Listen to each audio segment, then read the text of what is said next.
I'm nearly saying I need to tap out of this podcast because I'm like, fucking hell, I'm still struggling with childhood trauma here. I'm like, fucking hell. My mind's blown. I hope I press record. I'm just like... I didn't realise I had so much to say to you. And I was like, fucking hell. I'm sure you said to me downstairs, I don't think I've got much to say. I'm like, fucking hell.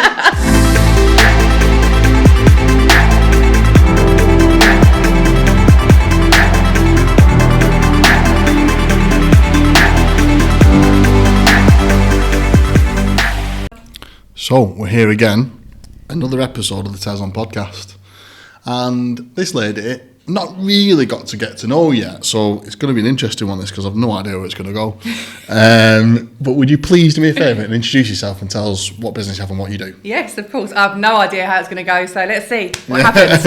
I'm Jenni Dunman. I'm the founder and CEO of Daisy First Aid. So we specialise in teaching paediatric first aid to parents, carers, children's activity providers, and in schools. Amazing. And I need to know why and how you started that. There must be a reason behind all that. So at 21, I joined the police. I was a detective sergeant in the Met Police. No way. Yeah, did that for 14 years. Bloody loved it. And then I'd had a couple of kids. I was pregnant with my third, and we went to Starbucks with one of my best mates. And I had my baby in a high chair, and she had her baby in a high chair, and her baby started to choke. And she didn't know what to do. Obviously, being a police officer, I had like annual training, so I kind of knew what to do. Picked the baby up, did some procedure. Cookie came out. She was absolutely fine. Mum recovered, baby recovered. She carried on eating. Everything was absolutely fine. But I went home to my husband, and I was like, why don't parents know this stuff? This is really important. Yeah, it really is. You go to all these like lovely antenatal classes, postnatal, all these lovely classes that, our good friends run. But what if they stop breathing? Or what if they choke? Or what if they have a seizure? Why are they not taught this? So little Google search, nothing came up. Obviously you can go to like the big corporate companies, do a 2-day paediatric first aid course in some dusty church hall. But there's nothing that was just for parents. So I was like, well, I'm going on maternity leave anyway. Let me just teach local parents just for 2 hours. They can bring their baby if they want. I'll just teach them the basics. Maybe I'll learn a little bit of pocket money, statutory maternity pay, rubbish, and a couple of quid. So that's what I did. And the first one I did, I got 2 people signed up. I got one of those really terrible websites. I think I won't mention the name, but when you just like pay a few pounds and you make it yourself and it's rubbish. And then I did a Facebook page, and I got 2 people on the course. They both paid 25 quid. And then I phoned my mates and I was like, can you come along and make it look busy, please? Because this is embarrassing. So I've got 7 of my friends to turn up. And so I earned 50 quid that day, and I came home and I was over the moon. And I was like, this is brilliant. This is so fun. And then it just snowballed from there, and no one was doing it. It just didn't exist. So words quickly spread, and I started running classes across Surrey, then London, then Kent. And it got to the point and I was like, I can't continue this. I've left, I'm on career break, maternity leave from the police. I'm trying to juggle 2 young kids and a newborn. This is a lot. But I was earning good money. And I just thought, how can I replicate this? Never run a business before. I didn't know anything about running a business. I got an accountant, and I was like, talk to me like I'm 2. I was like, literally dumb everything down for me because I don't know anything. And then I worked out that rather than employing people or taking on freelancers, that a franchise model could be replicated multiple times across different areas. So I took a couple of other female police officers that had also had children in other areas, and I said, look, let's give it a go, see what happens. So they did. So they were like my pilots, and one of them's still with me now. But yeah, we've got 115 franchise territories now across the UK. Fucking that's insane. Yeah. How long ago was that? So it's 10 years as a franchise, 11 years as a business, yeah. Sick that, isn't it? Just like a little organic, just roll with it. I absolutely love that. I've got shitloads of questions. Can I give you that phone? It's buzzing its head off and it's doing my head in. I don't want to get I don't want to get distracted. Wow, it's sick that, isn't it? What an amazing story that is. And we're still best mates now. So like Kirsty, her daughter Maisie's like 14 now. So like we're still really good mates. Yeah, it's crazy. How did you find out about franchising though? Because it's not something you'd known, especially 10 years ago. It's not like something. Did someone suggest it, or did you just Google it? Or Googled it. Seriously? Literally. I Googled everything. In fact, because I knew nothing, and I mean nothing about running a business. No one in my family run their own business. None of my friends, nothing. So everything was so Google. And I went on a course in Croydon. It was like a free course. It was like, I don't know, it was called something like Start a Business. Yeah. And I remember speaking to this guy who was running it, and he went, "What's your idea?" And I said, "Well, I think teaching parents basic first aid." And he went, "I don't think you'll find there's a market for that." And I was like, "I'll show you." I don't understand why people make decisions like that. Based on what evidence? But he gave me fuel though. He literally gave me a fire in my belly, and I was like, Isn't it funny that like I've been talking about this quite a lot recently. When someone tells you they can't do something or you should do something, you always do end up doing the opposite. Or trying to prove them wrong. Yeah. Or that's what I say to my kids. Like, I can't say you can't do something. I have to like word it differently because they're going to do it otherwise. It's funny when people know the kids like that. They deliberately don't say what they need to hear because they'll do the opposite. Yeah. And I'm just a bit like that. Like if someone says I can't do it, damn well can. Funny that, isn't it? So, okay. So how much is the franchise? So it's 7,000 plus VAT. Right, and are you self-employed and that's how it works? Yeah, they're self-employed. They take on freelancers. So 48% of them are multi-unit franchises. Yeah. Some of them are a bit bigger, but it's a lifestyle franchise for sure. Is it? Absolutely. Is it part-time? Would it be full-time? It can be both. Unit, yeah, whatever they decide to be. And some of them started small and then they grow, as their kids go to school or leave school, they grow it however they want to. So we're very much like, it is lifestyle. There is so many different ways, of like running different franchises, but it's the way that suits us best and it suits them best as well. Yeah. Yeah, for sure. And we've saved babies' lives. Like, it's the nicest feeling of like getting an email or a phone call and from someone who goes, "I went on your class and then my baby stopped breathing, and if I hadn't have done your class, I don't know what would have happened." And we all sit in the office like crying. But that's what we do. That's why we're here. If we can have a positive impact on someone's life, could be the next Prime Minister we've just saved, couldn't it? Or maybe someone better. It's good, isn't it? It's funny, we do first aid here because of what we do. We supply carers, so we do a first aid course, and the team do it every time we do it. So we've all done it, and we do the babies in that as well. You do adults and babies with a doll. Yeah. I think the doll's over there actually. But we're lucky because we do that. But it's an interesting. I can see how it would work. I definitely, I've got 2 kids, and I wish I'd done it sooner, and I know my missus would have done it at some point. So. It's just better to know it than not know it and need it. Yeah, definitely. Do you do like corporate as well? Do you go into like businesses and do it? We do. We go into nurseries and preschools. We go into schools and teach the kids. Kids are brilliant, I think, because you take away that fear at an early age. Whereas like when you've already got your kids, it's a bit more scary because you can almost envisage what could happen. Whereas when you're a kid, it's just fun. You do a bit of CPR and a mannequin. They're having fun, but it goes in and it stays in. And we teach special educational needs kids, first aid. They're amazing. Like anybody can learn it at any time. But I think whatever we do within our business, it's always got to be about giving back or making a positive impact on the world in our own little way. Yeah. That's what I've always done in every job I've ever had. Well, that's I needed to talk about the police. I've got to talk to the police. That's a long time to be in the police. And was there someone in your family in the police before you? Yeah, so my stepdad was in the police. Yeah. But I'm very much the sort of person that gets bored really easily. So for me to sit in an office and do the same thing every day is not the one. Respect for people that do it and they know what they're doing, they're good at it. But for me, I just couldn't do it. So for me, I was like, well, let me think about this. I left home really, really young. I left school after my GCSEs. Well, you're not scraping past all this. Why did you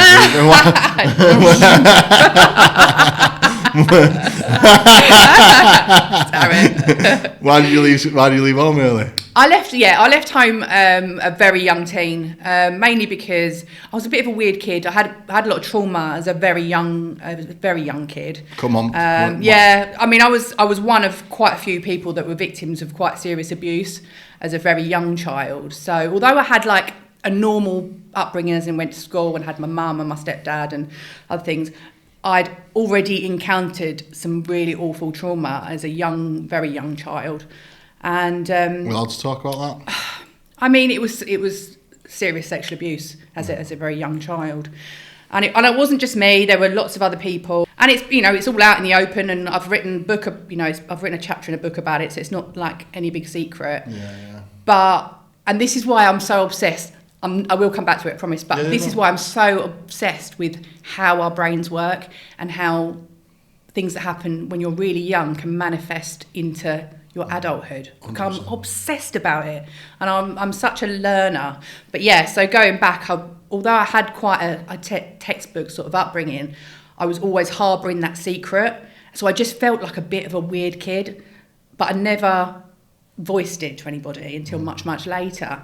So so I went through my teens just not really fitting in, if I'm honest. Not really fitting in. Left school at 16.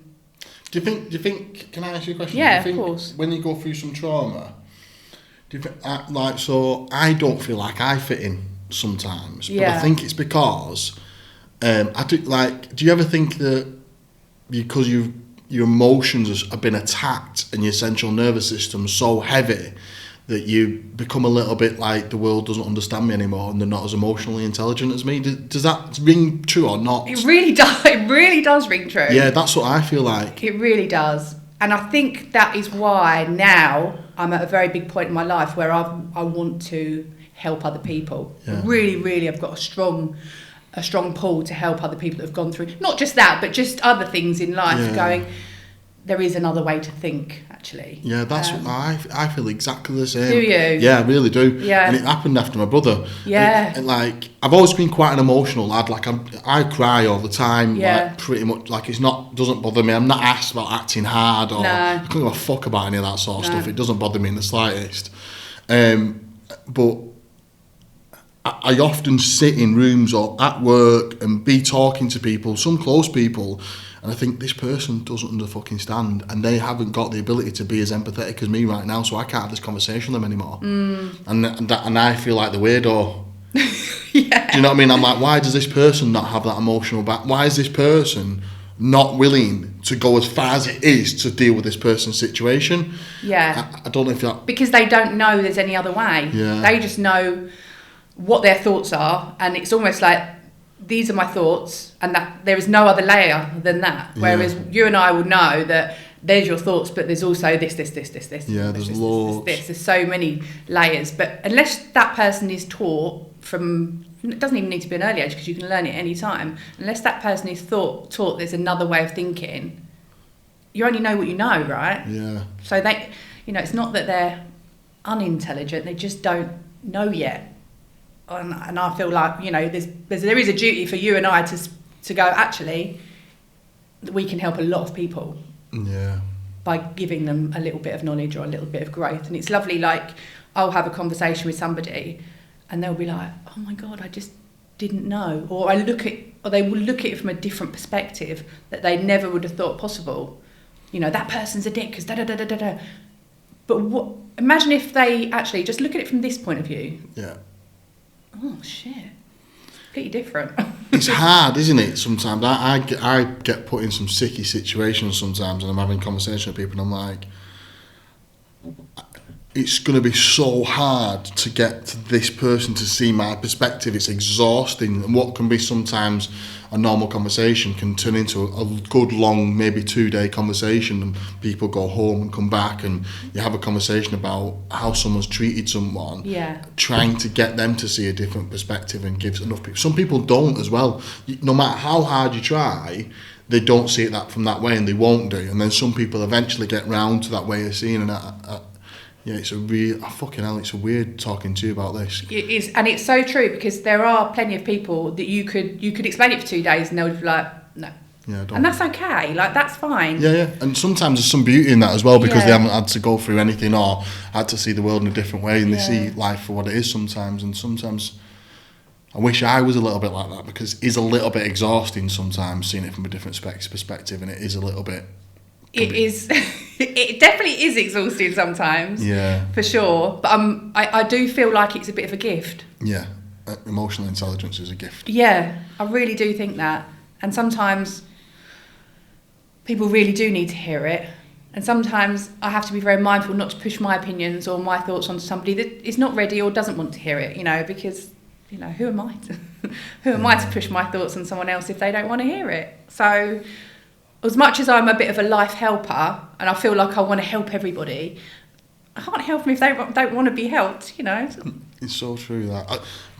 Do you ever find yourself having a conversation with someone and kind of wrapping it up in a different way because you think this is going to be too difficult to explain to this person and I might as well just not bother? Yeah, of course, yeah. It's so funny. Quite Fucking often. hell, I've been doing that so recently. Yeah, you just let it go, don't you? You just go, that's fine. It's fine. I'm going to step away from this because this is going to be exhausting for me and I don't think you're ever going to get there. Yeah. And there'll be people that, you'll put your side across and they'll think you're a twat or they won't like you or they'll look at it a different way and you won't win either way. And again, you just have to learn to go, that's all right.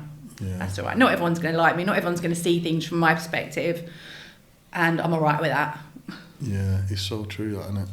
Yeah. I had a conversation with someone really recently and they said, I get really offended when I send someone a message and they don't reply and you can see they've read it. And I said, why do you get so offended by it? And they were like, because it's just freaking rude. And I was like, mate, number one, I've definitely probably done that to you before because my thought would be, I've read it, I've seen it, I want to give you a meaningful reply, but right now I'm in the middle of X, Y, Z. So let me park it and I'll come back to it later and then I forget. Yeah. There's no malice involved in that. And it's not because I'm thinking, I don't want to reply to you because you're a dick. But yeah, that person's going, she hates me. She absolutely hates me. And it's just like different perspectives on the same situations, so vastly different. But yeah. Different opinions, same situation. Actually, there's multiple. There's probably like 2 or 3 different opinions of the same.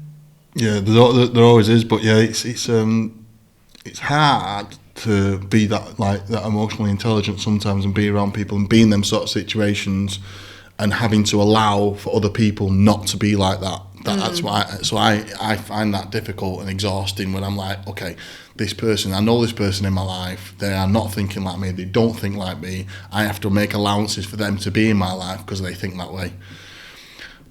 Yeah, but do you make allowances and let them into your life that are detriment to yourself? Because let me explain. I'm a bit, I don't know if the word is selfish, and I've spoken about this before, like I keep my circle small. Yeah. So the people in my circle are people that are my biggest fans, my biggest supporters, people who make me laugh, the people I can pick up the phone to, and in turn I will do the same for them. Yeah. They are people that bring me happiness and joy, and I love spending time with them. Now, if there are people in my life that are not bringing that, or I can't bring that to them, I let them go. Yeah. And it doesn't really matter if they're family or they've been in my life for years and years and years. If I'm not serving them and they're not serving me, I let them go. No drama, no fights, no arguing. You don't even let them know. No. You don't let them know. I'm not even unfriending them on Facebook. It's just natural. Like, we're just not serving each other. Yeah, so don't talk anymore. So just let them go. And I had this discussion. I did a talk a little while ago and I said, the hardest is when it's family. It's really, really hard. But if it's not working, what benefit are you by carrying on that fight? What are you going to look back on in life and be like, oh yeah, I'm really glad that I kept fighting for nothing. I'm a big believer in legacy, and what are you going to think about yourself when you're laying on your deathbed? What are you going to be really proud of, and what are you going to be like, probably shouldn't have done that, or probably shouldn't have kept that non-existent relationship going because it caused me so much stress and unhappiness. So is it selfish to keep your circle that tight? I don't think so. Selfish but yeah, you've got to put yourself first, right? Yeah. I completely 100% agree, but I've got myself into a bit of a sticky situation. Go so on. I have no one in my circle. Well, Kay's in my circle. But so I reduced my circle of friends so small that I literally don't have anyone anymore. So I'm going through a little bit of a loneliness patch, which is an unusual place to be. Yeah. And I'm working on who I'm letting in my life, but I've gone through that exactly the same thing. He probably listens to this podcast, but I cut off one of my best mates. long-term friends because of some of the actions and the words used, and I was like not happy with how he was, and the relationship for me wasn't great. It wasn't sitting well within it in my life, and then I cut another friend off because the way they treated a really good friend of mine as well, and that didn't sit well with me either. So again, I've got down to probably, I think it's just Kay and Liam at the minute, really. Anyone else? Kay? Probably just Kay and Liam at the minute. But I'm working on building that up so that I have better people in my life and I can talk to them on a regular basis. Yeah. There's someone else actually thinking about it. But yeah, it's I think it's dead important, that piece about sharing energy, being able to be your complete self and get it back in the same way, because I think the world's really tough, and if you have to mask how you feel to have other people around you, I don't think it's right. I think it happens in your later years as well, though. I think in your 20s and your 30s, to a certain degree, you can have lots of different people in your life. I think it's actually quite good. Yeah. When you're in your 20s, just enjoy life Yeah, you've before. got some surface friends, good for a night out, good for, you know. I feel like it's right. But I think when you get a little bit older and you have kids or you get more responsibilities, that want to go out all the time disappears a little bit. Yeah. Because naturally the kids want to go to bed, so you wouldn't be out late and you don't want to hang over the next day, and you might want to do something in the park with the kids, so your direction changes a little bit when you get a bit older. So then you naturally don't go out as much, you don't have as many surface level friends, and then you get to a point where things happen in your life that are really challenging, and it's how then people work through them things and how they treat you afterwards and treat you as you're going through it. See, I would look at your situation in a positive light, to be like, I've shed that now I'm ready to... Yeah. It's almost like not being reborn as like dramatic, but it is like I'm ready for the next phase, I'm ready for the next chapter now. Like, that's exciting. Like, I've got all these new people to meet, the people that are my kind of people, the people that I want to be spending my time with. That's exciting. Yeah, you're right. I'm working on it at the minute. I'm definitely going on a little bit of a journey right now. Yeah. I'm definitely still one of the hardest things I'm going through right now in my life. But it's trying to find the right people that suit my life and where I want to go and how I want to be. But yeah, I think that's why the podcast is a big part of my life, because it's get to meet individuals like you and business owners, and you have different conversations, and it just opens up new doors and new thought processes. And yeah, and it is nice because you actually get a different level of conversation that you wouldn't normally have, like if you're hanging out at the franchise conference, or and you're chatting about work. You never, or if you even if you go to like the pub afterwards, it's the different level of conversation, isn't it? I mean, I can have these deep and meaningful conversations with lots of my friends now in my circle, but there's lots of people that, would just be like, shut up, Jenny. Okay, so I'll try and get back to where the football was. Police, that was it, wasn't it? So childhood trauma, into your teens didn't feel it in, because I think it was a bit more of an emotional intelligence. You probably had a lot of emotional intelligence trauma wrapped around you. Yeah. And so you'd left school, and did you get any counselling, by the way, anything younger when you were younger or not? I did, yeah, I did get counselling. I'm not the biggest fan of counselling personally. I know it does great for lots of other people. I did, however, have hypnotherapy, which I will talk about in a bit, which actually was transformational for me. I had hypnotherapy for that childhood trauma, and it was incredible.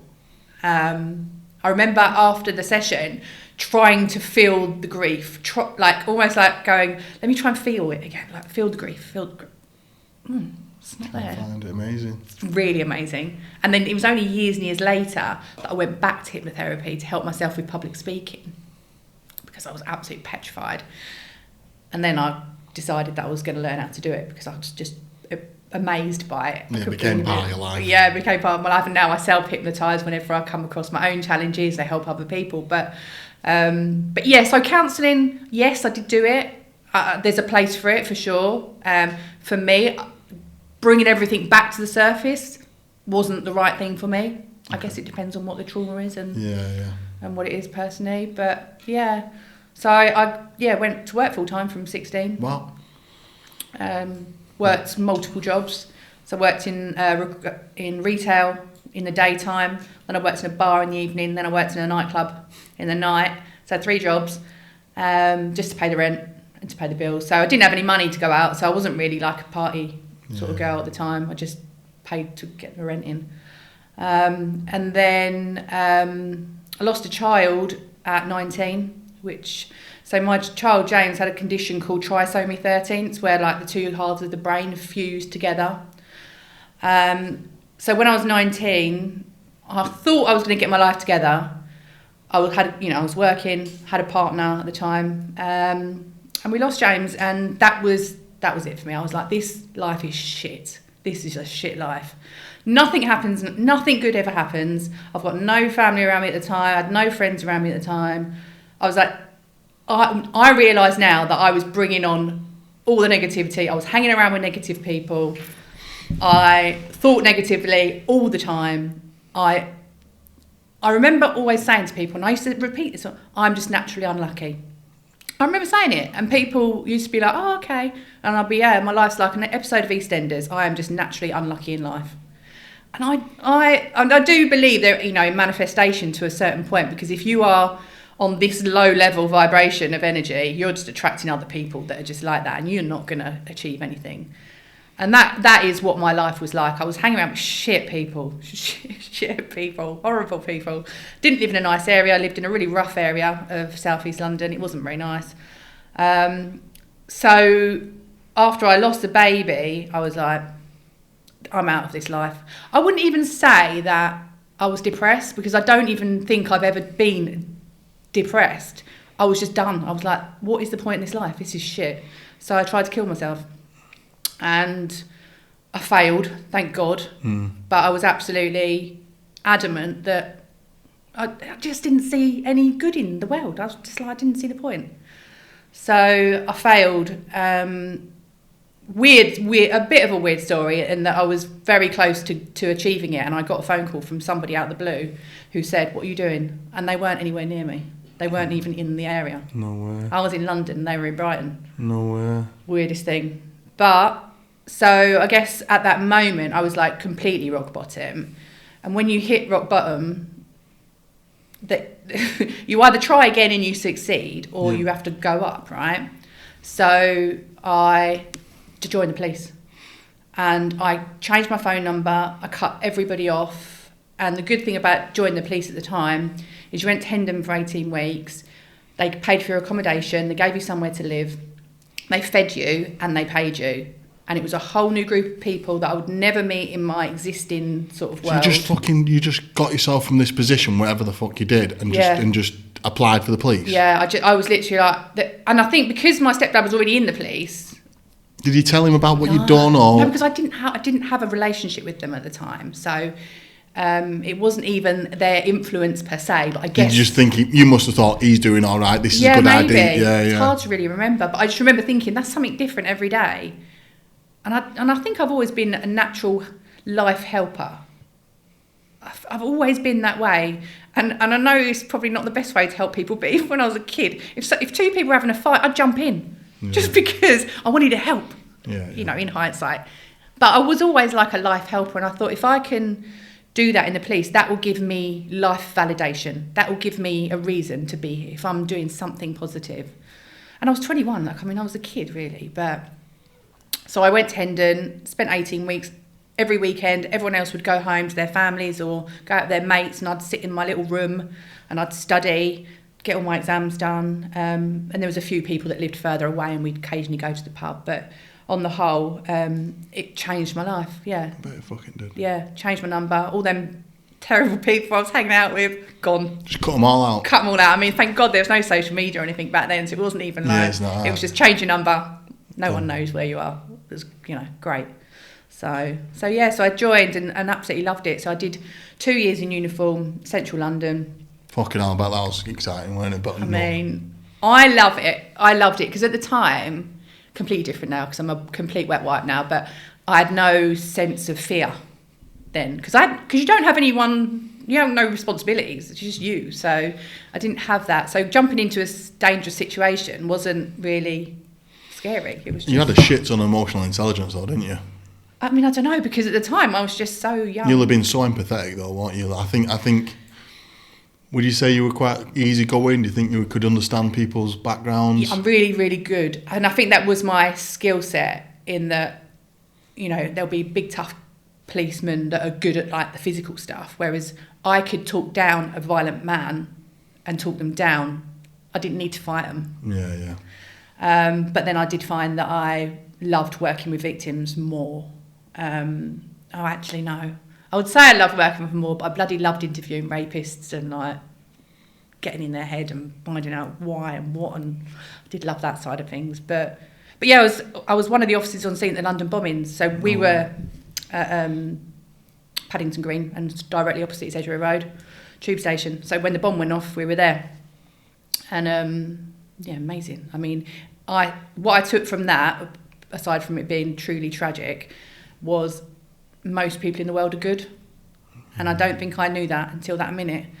Through all my long 21 years of life, I did not realise that most people in the world are good. Everybody in that moment wanted to help, whether it was the homeless man on the street, whether it was the local hotel, the local news agents, the really rich people down Edgware Road. Everyone wanted to do something to help. And I remember just looking around amongst this devastation going, this is weird. This is weird. There's no one here causing trouble. I think that's why wars just get just so bad, aren't they? Because everyone just generally just wants you. We might not all speak to each other all day, and in London you don't even fucking smile at each other. No, we don't. But in devastating times, in moments of absolute chaos, people just want the people to be all right, don't they? Yeah, it was amazing, and I carry that through all the time now. Even if I'm going to an area that I'm not that keen on, I would always say to myself, most people in the world are good. I always remind myself of it, and I never forget it. But yeah, it was amazing. I mean, it wasn't amazing, it was truly terrible. But that is one amazing thing that came out of that moment. And also the love of first aid, I guess. Yeah. Do you find calm in chaos at all? So we did an experiment. When it all kicks off, in whatever environment it is, most people's blood pressure rises and mine reduces. So, say for example, I'm trying to think of a good example. I don't know, someone collapses in the street and everyone goes, oh my God, oh my God, oh my God. I'm the same, and my husband's the same as well, is we do the opposite of what everyone else does. So while everyone else is going, and it's like, my blood pressure slows, everything slows, and I'm literally like have clarity amongst chaos. Yeah. I think that's trauma related. Yeah. Oh yeah. Yeah, like, so that's why I asked, because I just thought, I wonder if it's the same. So like, if in something massive can happen in business or in a personal life, and I just seem to be able to deal with it. Yeah. Lots of little things, they do my fucking head in. Like, really bugs me when I find it, and I almost can't cope to a certain degree. But something really serious happens, and I'm just like, robot. I can deal with this. This needs doing. Let's do that. It's weird. Yeah. I remember having that conversation, and I hate talking about COVID. I actually hate talking about it, but I'm not going to talk about it. But I remember when it all kicked off, and I just went, and went for a walk. Got it out. Yeah. But yeah, so I think I have always been like that, and I'll continue to be like that. It makes you good at first aid as well when things are happening. We'll have to be, Yeah. But I did love my little time in the police. For 14 years, I did. I went to work for Sapphire, and that's the sexual offences unit. So that was my fuck you. Just is your husband a policeman? Yeah. Fine. Was he still in the police now, is he? Yeah, he is, yeah. We were both 21 when we met, so we were both like, mega young. He actually saved my life. That's how we met. So, God, I've got lots of stories, haven't I? Yeah. It's like, I'm nearly saying I need to tap out of this podcast, because I'm like fucking hell. I'm trying to like, what can I ask about? Like, I'm still struggling with childhood trauma here. I'm like, fucking hell. My mind's blown. I hope I press record. I'm just like, I didn't realise I had so much to say to you. And I was like, fucking hell. I'm sure you said to me downstairs, I don't think I'll be much to say. I'm like, fucking hell. This is like my therapy. Yeah. It's just interesting, isn't it? But I think so. We'll get back to your story, but this is why I started the podcast. This very this reason right now we're all laughing and having a little bit of a moment is exactly the reason why I started this podcast, because I have met some fucking amazing people in franchising. I've created some nice friendships from it, but none of us really talk about it very well. And everything we're trying to talk about is selling franchises. Everything we ever put our money into is about selling Daisy First Aid franchises, selling a Tezlom franchise, selling a franchise of some sort. Yeah. And as leaders, we're not very good at talking about ourselves because we want to talk about our teams, we want to talk about the franchisees, we want to talk about other people than ourselves because we're all living in shame of being successful. Right. So when in these moments I get these conversations and I get to know people so well, that's why the franchise industry needs this podcast or other people's podcast. I'm hoping someone else. Own it. This is why people need this podcast. Well, someone else might do it, and someone else might do it really well.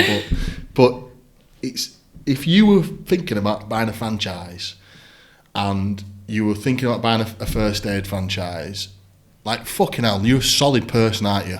Like you've got loads of integrity, loads of emotional awareness. You're not in it to fuck anyone over. You generally want someone to be successful. Yeah. Like get to know you on a personal level now. Like I would probably buy a franchise off you. I would ask anyone who's asking me about it. I'd say go and speak to Jenni. She's mustard. And that's what this podcast is about for me. Yeah. Is getting to know that individual and the reasons why they started it. And this is why the UK franchise industry needs to hear these stories so people know what they're getting themselves into and who they're actually dealing with. They're real people. Real people. I with think families, that's so important. Yeah. With families, been through some shit and trying to create a business so that they had that flexibility or followed a dream or a heartfelt thing that they need to go down and created a business from it and hoping that other people do the same. Yeah. So that's I completely agree. And that's why I love listening to your podcast because I said to you earlier, like there's people that have been on your podcast and that I've known for a decade and I learn something new every time. I'm like, I never knew Anne-Marie went to Afghanistan. I never knew that Theo, felt that way. I just find it fascinating. I love it. Yeah, you're absolutely right. Yeah. And perceptions can be very different. Like if you see you or I at a conference, people might draw their own conclusions to the way we look or the way we talk or the way 100%. Or reputations, and most of the time they're completely wrong. 100%. It's like me and Theo, it's like we're really good friends now. He's always got like a blazer and a shirt on, and I've generally got a t-shirt, pair of shorts, and I'm covered in tattoos. But we've been through very similar life journeys, and we have a lot in common. Yeah. We talk about the same thing, and I think, but you'll be the same as me. Life does teach you to drop that perception because, totally, just forget about that as you get older. Do people sometimes say to you, "I didn't expect you to be like that"? I get that sometimes. Yeah, I get told off for swearing a lot. That's my main thing, really. But yeah, it's really nice to get to know you a little bit more. Yeah, no, it is good. Yeah, just tell me a bit about the police. So So 21. So you met your husband. When did you meet him? When he saved your life? When? So I was on a got called to a mentally ill male that had escaped from a secure unit, and he was in a basement flat, and I was with my colleague, and we were meant to meet social services there, and they were meant to take him back to hospital. So we were there really just to facilitate, make sure, keep everyone safe. But when we got there, the social worker wasn't there, and the guy was really unwell, and he was a bloody big fella. I mean, he was a big fella. And it was a very small basement flat, and as we got down there, I knew straight away, and I thought, this is not going to be easy. This is going to kick off. You can just, you can feel it coming off in waves. Yeah. And there was no kind of talking someone down because he was up there. So I'm trying to think of the secrets and events. So my colleague was a male, good friend of mine, and he went to speak to him, got a bit closer than I did, and this guy grabbed him in a headlock and went straight in with the punches, straight to the face, knocked him out. I was thinking, fuck, this is my mate. But you know when it's like, no, this is my mate. Not having that.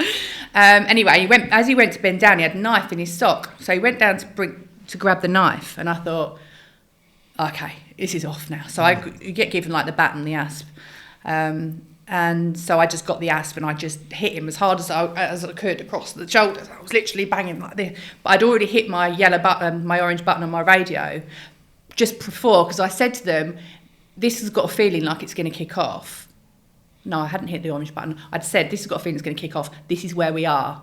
So if you can get your units, just stand outside nearby, that would be handy just in case. So by the time I'd hit the orange button, they were already outside. So anyway, so I was doing my stuff, probably not having much of an effect. So I was tiny back then. My colleague was unconscious. This guy was trying to get hold of his knife, and all I could think of was just don't let him get the knife. Anyway, it was all a bit of a blur.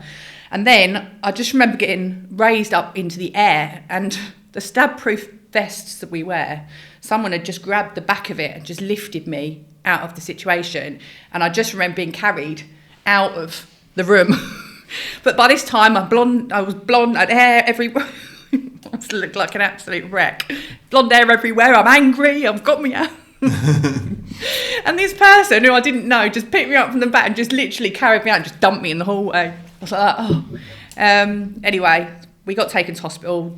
My colleague got taken to hospital, checked over. He was fine. He just got stunned. He got knocked out for a bit.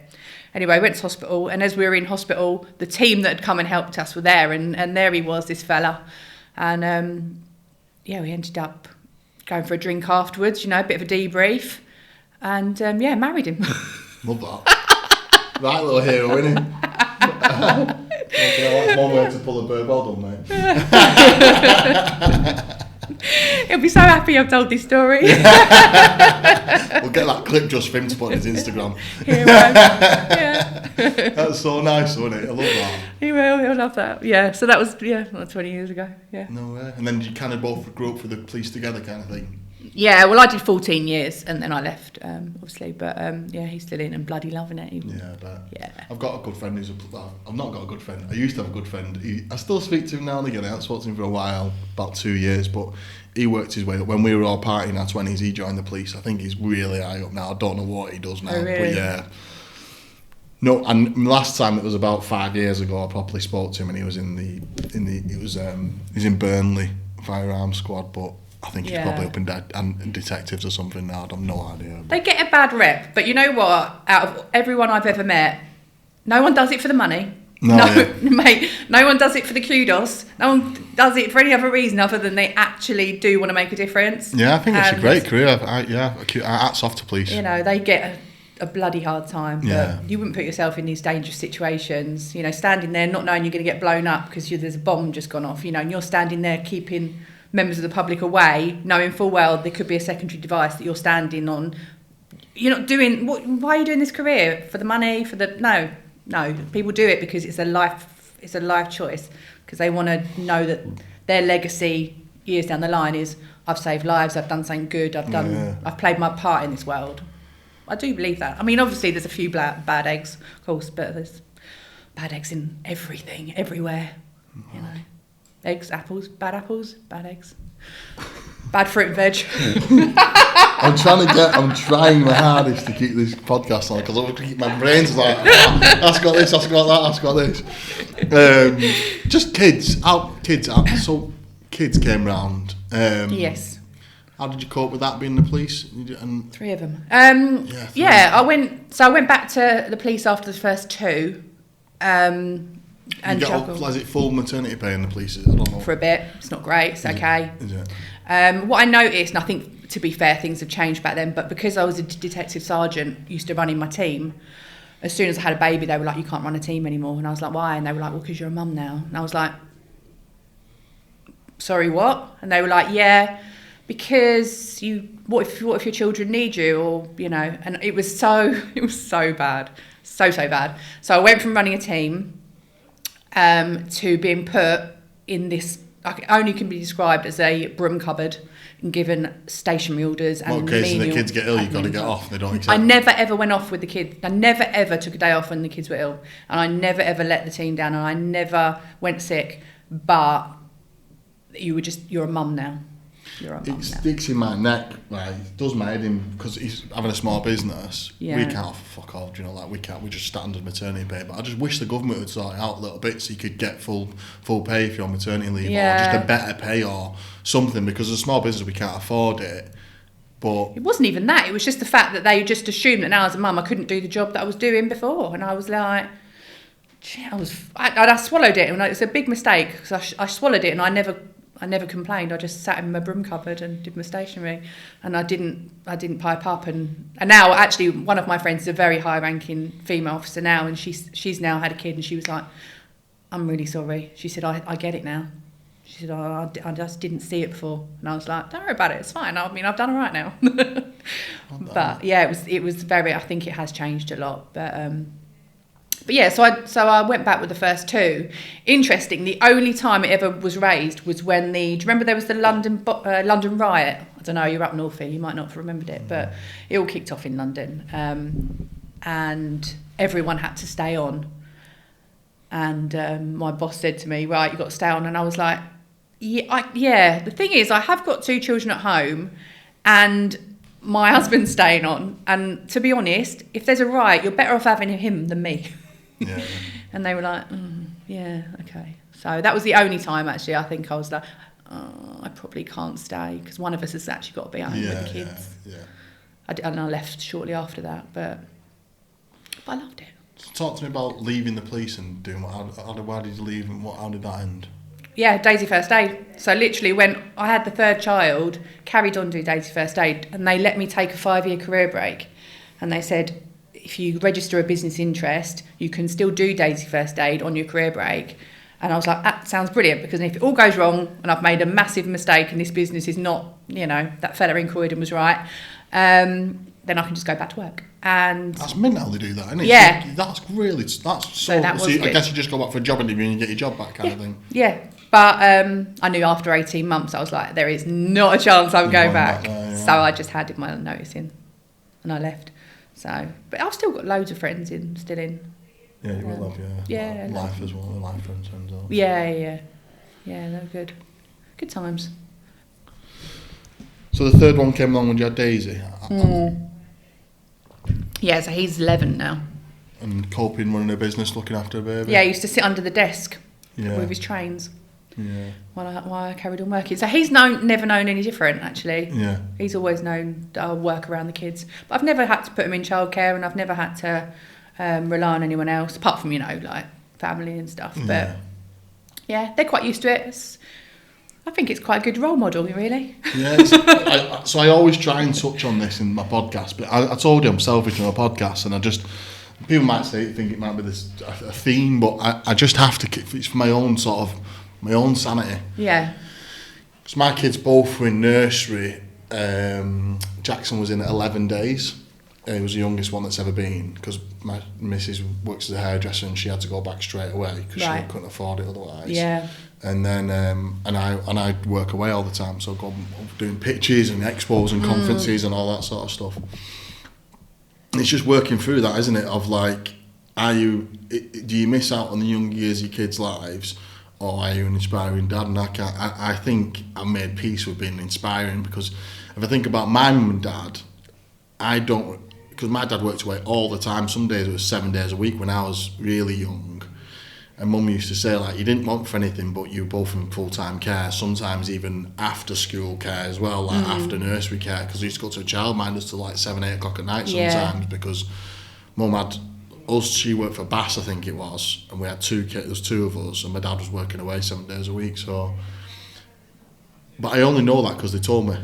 Don't remember it? Yeah, I don't remember it. Yeah. I don't remember being absent of my mum and dad, do you know what I mean? Yeah. What I do remember is being in mum and dad businesses when I was a teen, and in my 11, 12, in my teens, working in one of mum and dad's businesses, and thinking, this is what hard work looks like, and this is what a team looks like, and this is what it takes, and... I don't know, have you... No, I think, speaking to other parents, you get guilt whichever way. So I know full-time parents that feel guilty because they're not there enough. I know guilt from parents that don't work anymore and they feel guilty because they're not contributing. I know I felt guilty because I was working and I had a baby underneath the desk playing.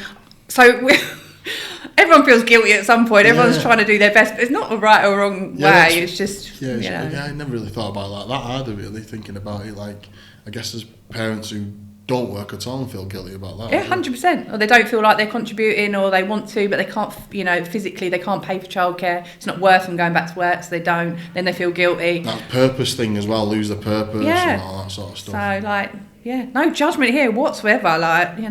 Just got to do what works for you, haven't you? Yeah. And hope that you're doing the best and you don't fuck up your kids. It's just... Someone said to me the other day, one of their versions of success as a parent is if your kids are still talking to you when you're 18. It's probably quite a good... Quite a good analogy, that, isn't it? It's because I've got a really good. I work with my mum every day, and I'm 41 now. And I've got a really nice relationship with my mum, but I know people who've got zero relationship with their mum and dad, and I think to myself, would I want my boys working with me? Maybe yeah, they might do, or. But I think I'd probably want the same relationship that I've got with my mum and my boys when I'm 40. Yeah. I think that'd be quite nice. I think that'd be a version of success, I think. Definitely. I hope my kids still hang out with me. I think I wouldn't have it any other way. I'd just force them to do it though. I'm like, you will be my friend. How old are they now? Well, so Daisy's doing Daisy, obviously, is doing her GCSEs. So we were having this discussion, how much pressure do you put on a kid when they're doing their GCSEs? And this is a conversation, actually, you'll like this one. So this is a revelation that I had last week. Having a conversation, how much pressure do you put on your kids when they're doing exams and whatever?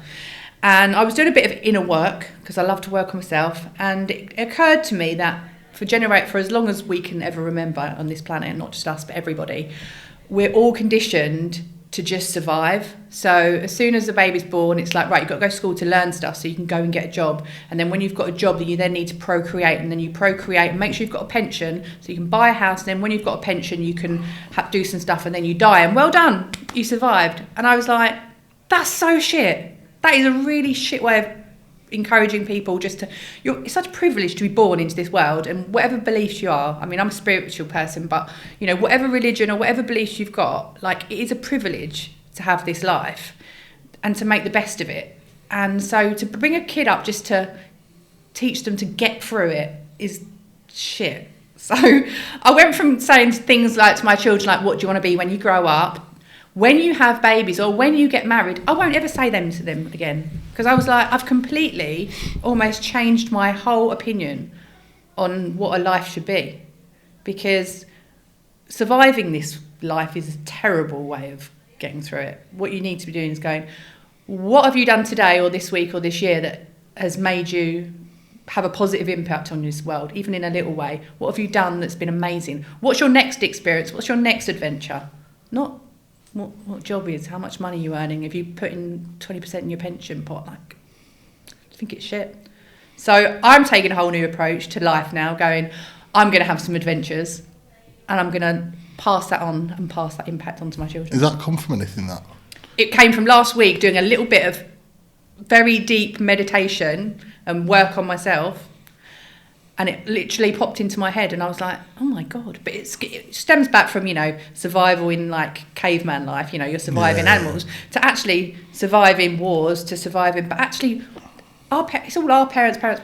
It's all we've ever known. So we just assume that's what we're meant to do. This is very deep. Sorry about this. No, I really like it. I'll ask you some more in a minute. But now I'm like, God, that's terrible. This is a beautiful world. A very beautiful world. Yeah. We should be exploring. And what are you going to think on your dying day? You're going to be like, oh, I'm so glad I travelled the world and I experienced that and I've done this and this and this. Or are you going to be like, I had a great pension. Yeah. What a great pension I did. And, you know, I loved my little desk that I sat in for 30 years with my paperwork. I'm not trying to like belittle people that do that. I'm just kind of saying we are made for bigger things than what we're taught. Yeah, no, you I really believe that. We're made for more. It's made for enjoying things, isn't it? And taking things. I think sometimes you have to be super grateful, and you can enjoy the little things in life, and you can enjoy massive things in life, depending on what's that. It doesn't have to be a big grand thing. No, some of the best things are like the little things, aren't they? Fucking kicking the ball, my little Logan's the best thing in the world. Yeah. Kicking the football, my little Logan, 100%. Is literally the best thing in the world. Or sitting watching Minecraft with Jackson. And it doesn't matter where you are in the world. The other day, I had both of the day, it was half term, and I had the best half an hour sat on a bench in Southport having a sausage sputty with them both. Love it. Yeah. Best half an hour. And I was like, I was skinned. I'm having a tough time financially a minute, and I'll be all right. And I'm like, I'm not in a fancy restaurant. I'm not in the fucking Ivy. Not anywhere in the world. Didn't have the iPads with me. We had a mint half an hour, just sat on a bench talking about sausages. Love it. Talking about pigeons.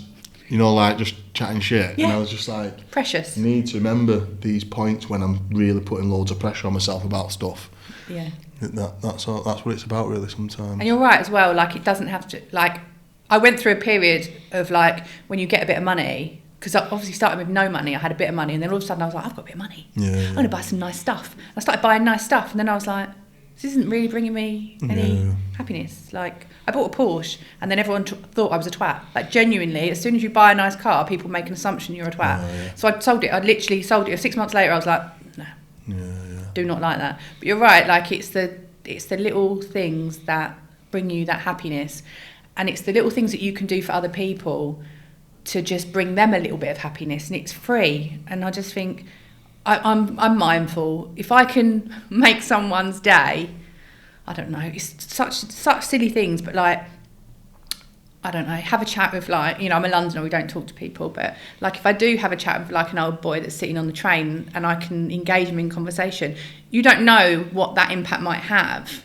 later down. He might have just really made his day. Or I'm quite empathic, so I tend to sense if someone needs someone or needs a chat.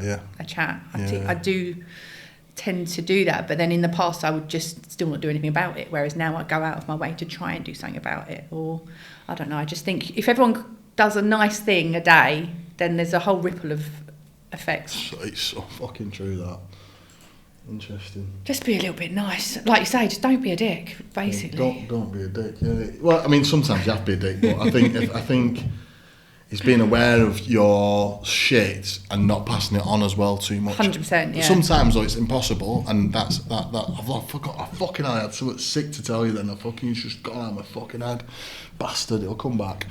But yeah, it's I think it's definitely being mindful of your own situation, and sometimes things are really on top and you can't do anything about it, and that's cool. But then also not passing you, as Kay would say, your monkeys on. Yeah. And passing them on to someone else too much. And what would you do then if you had something going on? Because I would like I'd go on my way on my own. I will go for a walk. So like sometimes I can't help myself and I've completely overboil, and you know, I have one or two people I'll talk to about it. Generally, my mum. And then I would go for a walk, go and train, cold water therapy when I can, go and climb a mountain. Do all them things generally on my own to try and make peace with the world. Breath work, meditate. My gym's my favourite. Go and get a fucking tattoo. Like, gym's probably my favourite thing at the minute. I'm really into my training at the minute. But yeah, they're the things that I kind of pour myself into myself. I have a really bad relationship with alcohol. So yeah, if I go for a drink, I'm going for a drink. I think most people are like that. Yeah. I've got to be careful what that habits that brings as well. So I need to be around. I can't be around that for very long. Yeah. What about yourself? You mentioned that's what I was going to ask you. Have you got like a routine at the minute? Like, do you meditate regularly? Or I do. Yeah. Do they teach that in the police? Because you wonder, don't you? If it's like they teach you to booze. Do they? If you go through trauma, if you go through a difficult, they go, let's go. Is your husband spiritual that way or not? No, he's not. But he's very respectful. Yeah. So he'll be super empathetic being the police, won't he, as well, to a certain... Yeah, but we're very different people. Like, he's a big, tough, like, he goes to the gym, he's training all the time. Like, we are very different. The spiritual side is not something that he takes on, but he is very supportive. If he goes to the gym, that's how he deals with his monkeys, isn't it? Oh, 100%, yeah. And you know if he doesn't go, and it's almost like he just needs an outlet somewhere. Yeah. So, I really wish the gym was mine. I went through such a lovely phase of being brilliant in the gym, and then I just was like... But now, because I spend a lot of time on my own through choice, so my routine would be take the children to school, then I go for a long dog walk on my own, and that is if I've got a problem, I think it through in my own head. I do speak to my husband, like sometimes we do, and again, it's always on a dog walk because there's no distractions. Yeah, and you need that movement as well. It's brilliant. Yeah. It's so good. But quite often it's just me, and so I will go through whatever's going on in my head and I'll work my way through it, and I won't finish that dog walk until I've worked my way through it, and then I'll come back and then I'll go to work. So I don't even remember what I did before I got a dog, actually, and how I managed to do it. But that dog is flipping saviour. Yeah, I bet. Really, really is, because I don't think I would have walked without her. I think the same about running. I started running. I fucking love running. I have healed so much on Southport Coast Road at 4 o'clock in the morning, crying my eyes out in the rain. Yeah. Crying my fucking eyes out on my own in the pitch black. the amount of healing I've done doing that sort of stuff is just so cathartic. Yeah, I know. Really needed that sort of space. I think that's where sometimes if you don't go to counselling, that's where you can do your own sort of work. I do think that counselling has helped me though, but I've done years of not counselling and looking after myself that way. But I think routine. Do you say you've got a routine? I'm such a routine girl. Such a routine girl. If I fall out of the routine, or if it's like some holidays and stuff, and everything's all a little bit, I really do struggle. I really don't enjoy. It even takes me like a good few days if we go on holiday somewhere to get in the flow of a different routine. So yeah, I'm almost like I know what I'm doing. Hour to hour. I'm gonna go off right tangent here again. Do you think you fuck holidays up? Or I think I fuck holidays up because I need my routines. Like if I have to go to the gym, have to drink water. Like I'm a bit stickler about clothes and stuff like that, and so if I don't have them things in place, I'm like almost have to go, right, we're going on holiday, okay, I need to get all these things in place before I even entertain. I'm a little bit like that, but I'm more like, I know that it takes me 3 to 4 days before, no, when I'm actually on holiday, it will take me 3 to 4 days to settle, to switch off from work and all the other things, to stop my brain, because my brain generally doesn't stop. And then I will sort of ease into it.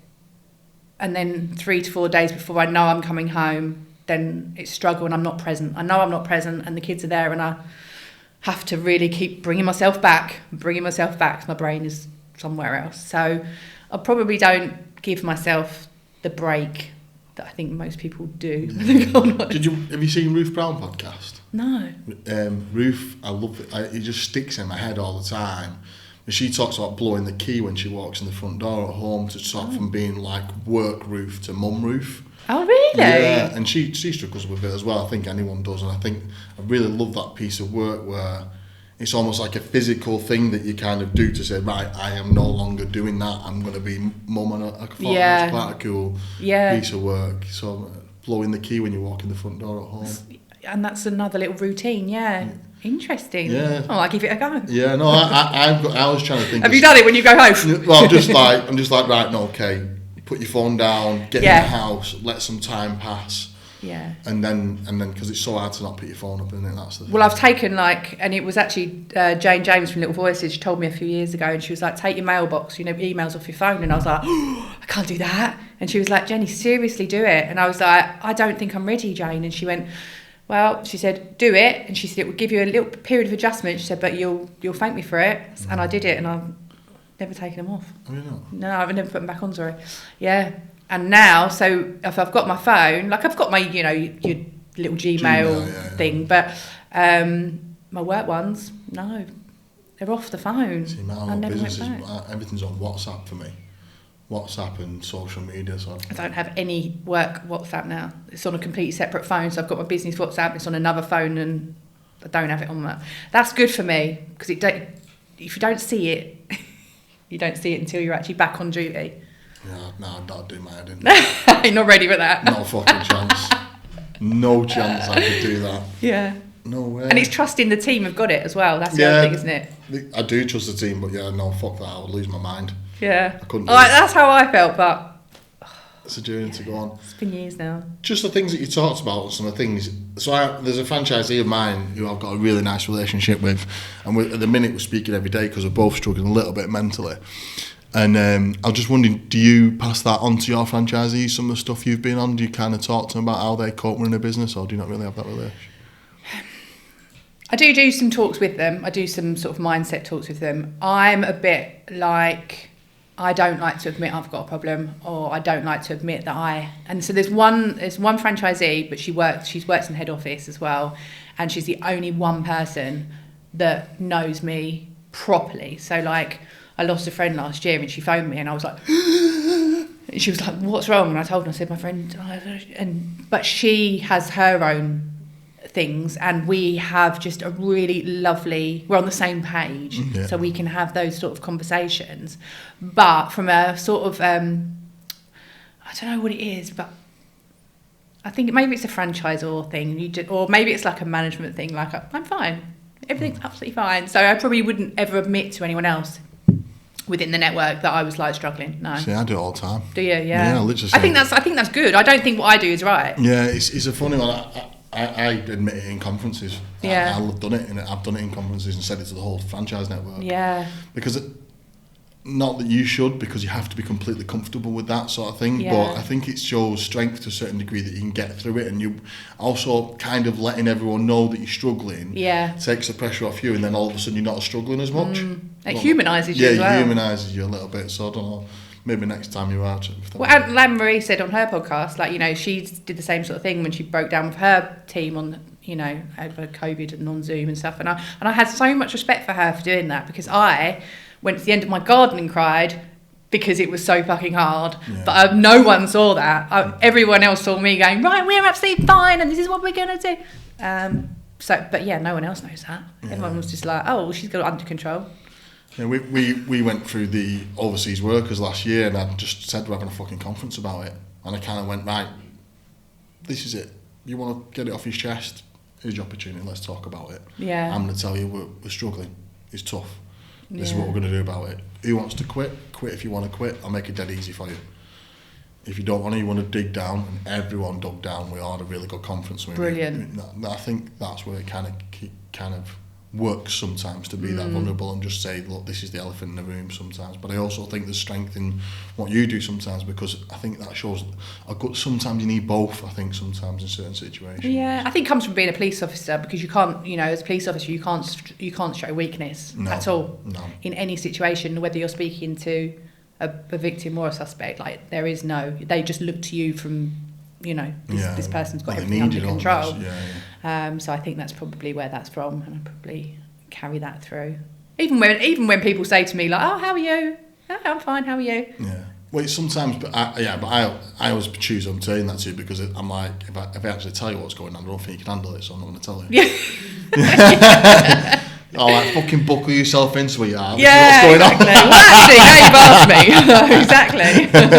I drove to a motorway bridge last night, so let's talk about that. And they'll be like, oh. Fucking hell. Yeah, exactly. I had it a few weeks ago. We actually let him go, but there's lads struggling here. He was a lovely lad, but he said to me one day, and he's like, "Are you all right?" I was like, "Mate, don't ask that. Because you can't handle what you're going through, and that's fuck all." Oh, God. But can I just ask one more thing? I know the hypnotherapy and the public speaking. How did you get around your public speaking? Because public speaking for me was a big journey that I went on. I started public speaking at the first expo I did in 2018. I was sick in my hands before I did mine, and I was just doing a paid talking slot, and I've kind of worked on it, and now I'm at a point where I just walk on, and I'm hoping to get quite a big speaking slot soon. Yeah. Talk about yours for me. Because I would have thought being the police, that would have been no problem. 100%. And you know what it is? And having done the work, I know where it came from. So when I was 11, I was auditioning for a school play, and everyone had been working really hard on it. And during the audition, I was auditioning with three other girls, and I froze and I forgot my lines, and I let them down. And my subconscious said, "I'm never going to put you in that position again," and developed a crippling fear of public speaking. I could deal with the police absolutely fine, but I wouldn't have been able to do, if there was a camera in front of me like that, I would have absolutely gone to pieces. If there were people looking at me, like looking me in the eye, gone to pieces. I just couldn't do it. Same with you, like being sick, shaking, the nerves, and even as a franchisor. And what's lovely is lots of my franchisees are still with me now, and they remember what I was like in those early stages. And I remember standing, and I had this like lectern to hold on because my hands were shaking that bad, but my legs were swaying. So when I was talking, I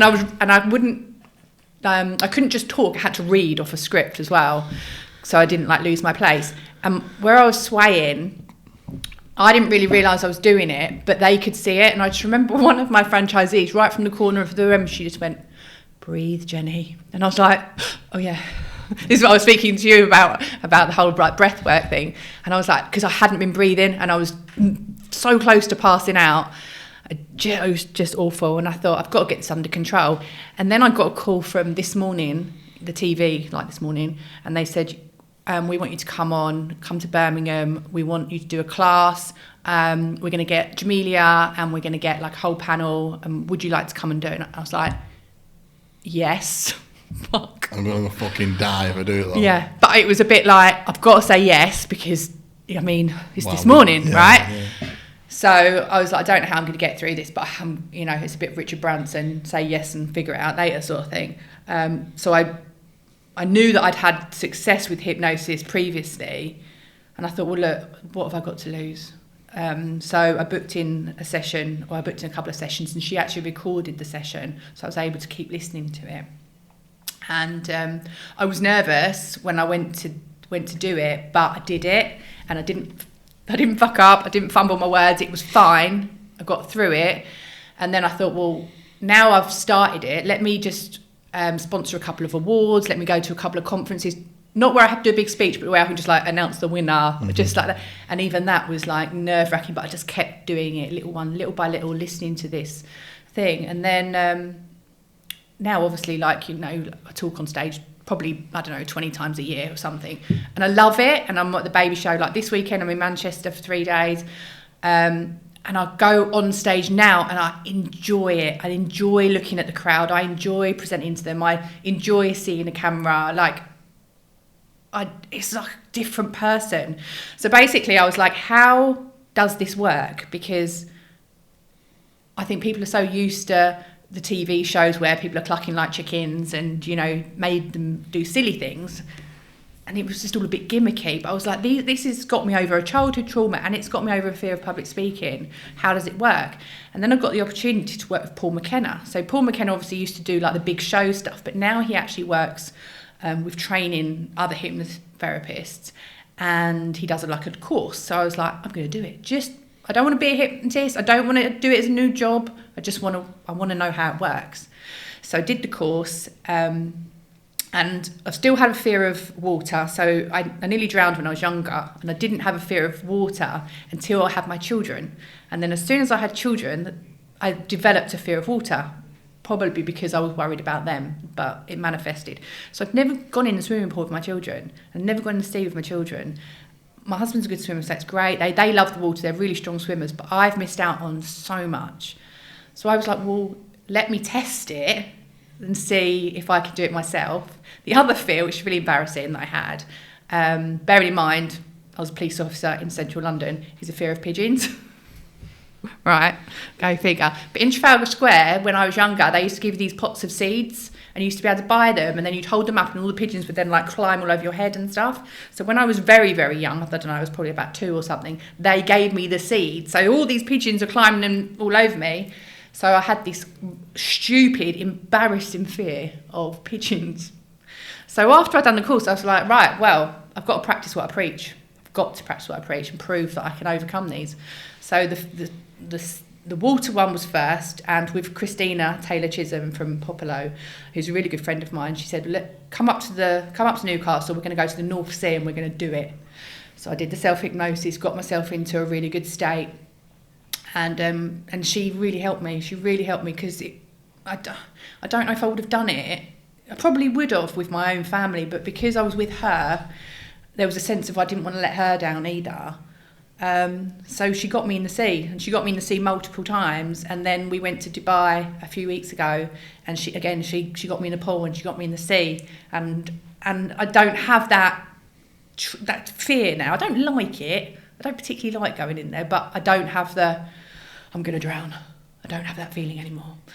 And with pigeons, I can't believe I say this, I actually quite like them now. Like, I actually look at them now, because I used to hate their like hard bodies and their like sort of oily feather. Oh, I used to hate. Are you telling me you like pigeons now? Now I actually. You got a pigeon fetish? Yeah, maybe. Fucking hell. This is cool. Now I look at them and I think, oh, you're actually quite sweet. So never judge the power of hypnosis, because you just don't know what you might suddenly love. Fuck, I had no idea this podcast was like this today. I really need this podcast. You've no idea. Fucking hell. So there is your proof. No way. So now I've done a few conferences now where I've gone on stage and done hypnosis for. We did one overcoming. What have we done? overcoming fear of success, fear of failure, things like that. And now I'm going to go on a couple more conferences this year, just see what happens. Not for any reason, just because it works. And I'm like, well, why not share this amazing skill? So you offer it as a service and yeah, I don't want to have an office where I'm doing one-to-one or anything like that. But I do like going to a big event, and so I'll speak to my franchisees and go, right, let's do a sesh. Honestly, yeah, I love that. Yeah, and other franchisees will be like, can you come and speak to my network? Because there's a lot of fear attached to being a franchisee and overcoming. Oh, you're gonna have to come to ours. We'll have to put you on mine. Yeah, like social media, people hate being on camera. There's loads, isn't there? People have fears over lots of different things, but yeah, fear of failure is a biggie.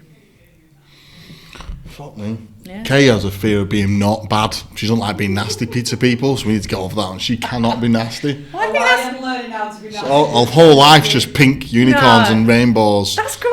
It can be. She's just fucking too nice. You need to give her You can't be too nice. We need to offload some trauma in her life, big time. You can never be too nice. You just have to be not take any shit as well. Yeah. There's a balance, isn't there? Oh, she doesn't take any shit. Wow, fucking hell! What? There's so much I want to cover, but it's... Yeah, it is. There's a lot.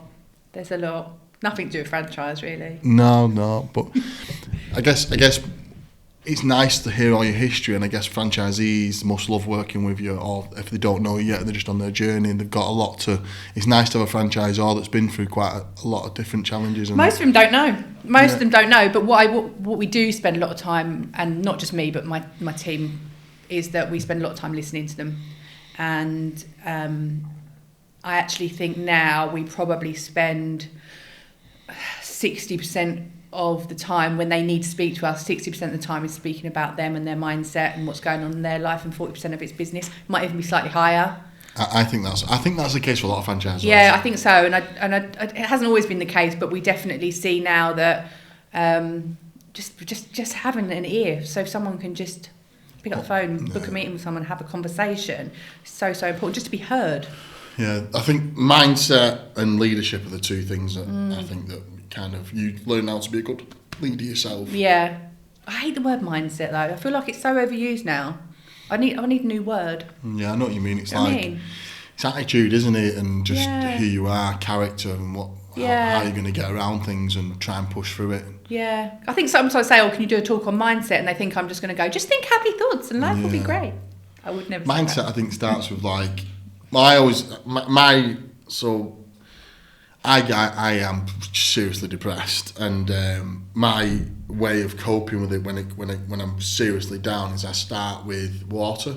So I'll go and you'll know, because I'll go and get a 2-litre water bottle, right, and I'll sit and drink so I'll break it down to 10 minutes. I start going, don't look at my whole week, don't look at my whole day, look at the next 10 minutes. Yeah. And generally when I'm at a place where I'm crying on the floor in the car and don't want to get out of bed, I'll generally start with water, drink 2 litres of water, try and find my favourite outfit, get a shower, find my favourite aftershave, get changed, and it builds from there. So whenever I'm talking to a franchisee about mindset, and if I go back to that franchisee I was talking about today, we were talking about getting to the barbers that day. Then I was like, try and buy a new t-shirt online that you really like, and then said that so tomorrow you've been to the barbers, you've got that t-shirt on, get to the gym, try and do a workout, pick an easy workout, one that you've done before that's dead easy, so you're at least going through the motions of doing it. And I think for me personally, mindset is like that sort of stuff. It starts from the very tiny crumbs of the foundations of the day,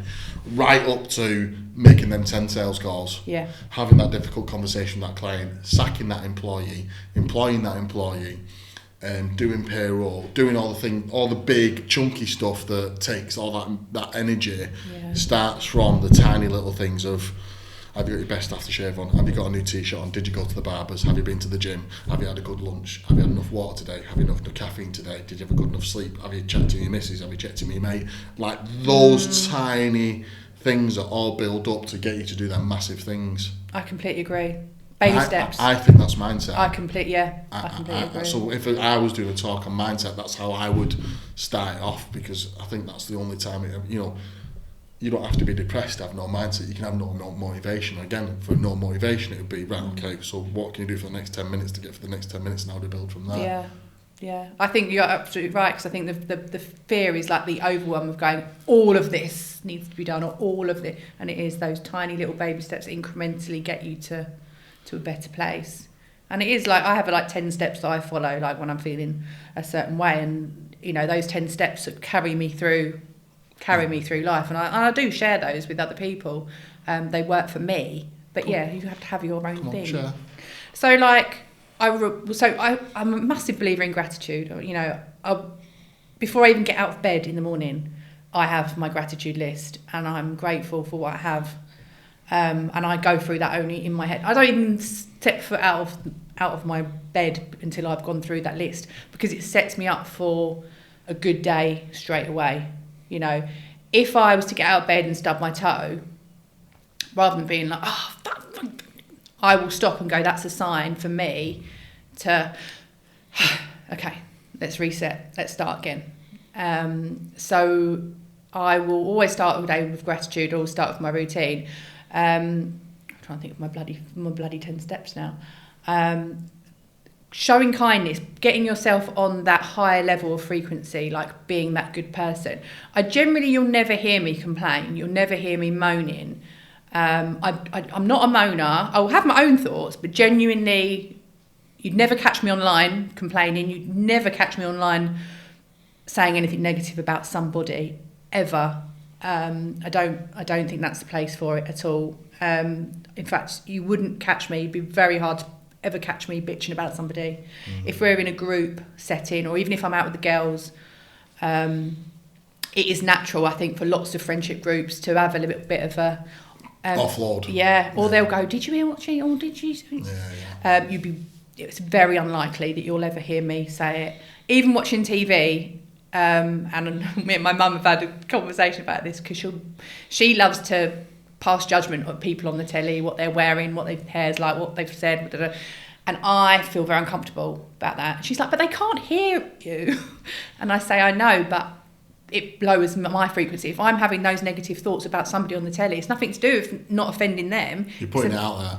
It's putting it out there, and it's making me feel bad. If I'm having those icky thoughts, that's not going to benefit me. So I don't voice them. So you'd be hard pushed to... Don't get me wrong, I'm not perfect, you know. I have my moments where I'm yelling at kids. I think what you're trying to say is a practice, isn't it? It's a practice, it's 100%. I got the word gratitude tattooed on my hand because I'm literally never fucking grateful for anything. So I'm like remember that. I have the word remember as well, to remember who I am, because I just lose track of what I've created and what I've done, and then being grateful of... I think that's the beauty of tattoos, isn't it, as well, because they're so personal to you, and like you'll have like your story on yours, and I'll have my story on mine, and I think other people just see it as like a tattoo, but if it means something to you and it gets you through something, I bloody love them. Yeah, it's emotional stance as well, like something happened at that point, and I think I remember how I felt and what I went through at that point. So we're going to go track. We can't go. Can you remember the 10 steps, or can you remember anything else? Keeping your circle small, letting people go, creating a wave of happiness. Do something nice every single day. Make someone smile every day. Have you ever heard of 75 hard? No. So I did 75 hard. Oh, I have heard of this. This is So Andy Frizella. Yes. So I did it. I did 78 days actually. And there's something else called the Live Hard program you can do afterwards. Sounds a bit hard to me. Yeah, so no alcohol, no chocolate, no sweets, follow a diet plan, 2 workouts a day, one of them's got to be outside, drink 5 gallons of water, read 10 pages of a non-fictional book, and take a progress picture. I did 78 days straight, no How did you feel?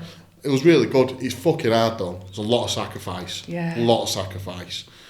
But there's something called the Live Hard program, and part of the Live Hard program afterwards, if you stay doing it, is do one kind of act of kindness a day, and do all some of the things you've talked about, but pass these things on it. There's definitely elements of it I'm trying to incorporate in my life, but just things are a little bit over the top of the minute. So, but I would like to try and push that in my life, because I think it's important to try your hardest to be grateful and push kindness out there as much as you can every day, even if the world feels like it's just about to implode. Yeah, it is that, and it's not easy sometimes. So it really isn't easy sometimes, but sometimes you start with the most simple things, like that you're breathing. Yeah, I've got a house, I'm in a bed, got my kids, got some food. Yeah, I've got some food, I can have a drink of water, I can brush my teeth. Yeah. It's like sometimes I get in my head like, oh, I can't buy any new clothes right now. I've got clothes. Don't worry about that. Yeah. It's breaking it right down, isn't it? It is, and it is a practice for sure. I think if we all just make an effort to just be a little bit better every day, you know, that's all we can do. Make our own little positive impact on the world. It doesn't have to be a grand thing. We don't have to change the world. Just, you know, our own little way. So when we're laying there one day on our deathbed, we went, oh, I'm a right person. I'm quite proud of what I did. There's so many things I could ask you about your life, but I'm just really grateful I got a snapshot. You've done some amazing stuff for your life, and I really can see why you've got a franchise and why people would buy a franchise. And I think you'd be a great mum and a great wife. And yeah, I'm really grateful I've met and got to sit down and chat to you, because we've always spotted each other in events and stuff. I never got to sit down, and it's a bit different with the beer in your hand and stuff like that. So getting to share this podcast with you, I'm grateful. And I'm trying to not have a beer in my hand as often these days. Yeah. Well, you just never really get to a proper conversation, but it's really nice to get to know you a little bit better. And I do think, the fundamentals of franchising needs people like yourself in it. Can't really think about going back over everything else, because I think there's so much to cover with you. I'm going to have to get you back in for a podcast another time. Part 2. Yeah, part 2. So, yeah, I'm going to wrap it up. No worries. Thanks for coming. Welcome. I've come a long way. I really Loved it. appreciate it. Enjoyed it. Cheers.